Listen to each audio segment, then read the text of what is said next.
Hello po, good morning po sa ating lahat. Welcome back to our daily vlog. So, magpapakain po tayo ngayon ng ating mga manok dito sa likod. So, ayan po.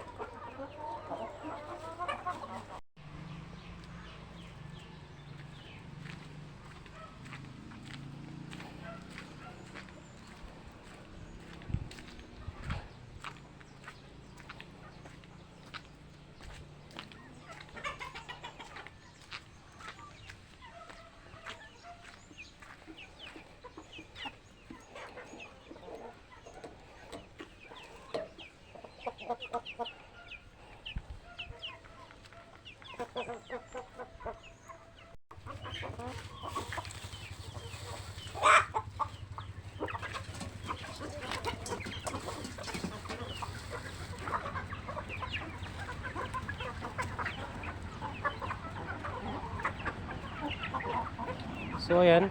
So araw-araw po tayo nagpapakain ng ating mga manok mga ka-idol para hindi naman sila mag liwaliw.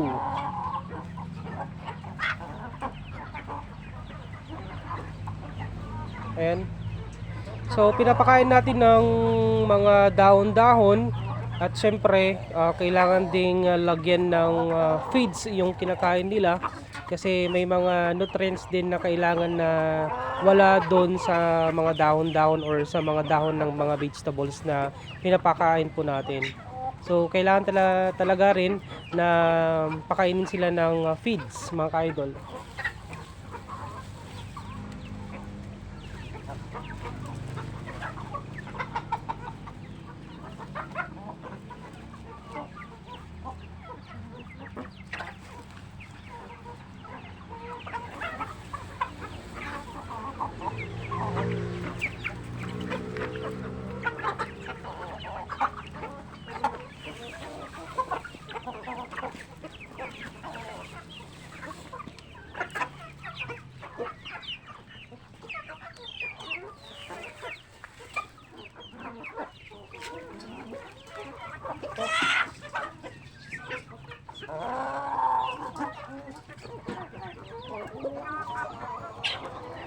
Tayo po mga ka-idol, ito po yung ating mga kulungan. Tayo na mga ka-idol, so yung mga klase ng manok mo natin is sa halo-halo.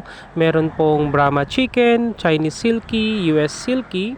So yan po yung ating mga manok. At of course hindi mawala yung ating mga native chicken. Dito na po nagtatapos ang ating daily vlog for today's video. So salamat po sa mga parating nanonood sa ating daily vlogs. So yung mga followers po natin na palaging nakasubaybay, sobrang salamat po. And please subscribe to our YouTube channel and our FB page. So hanggang dito na lang. Salamat!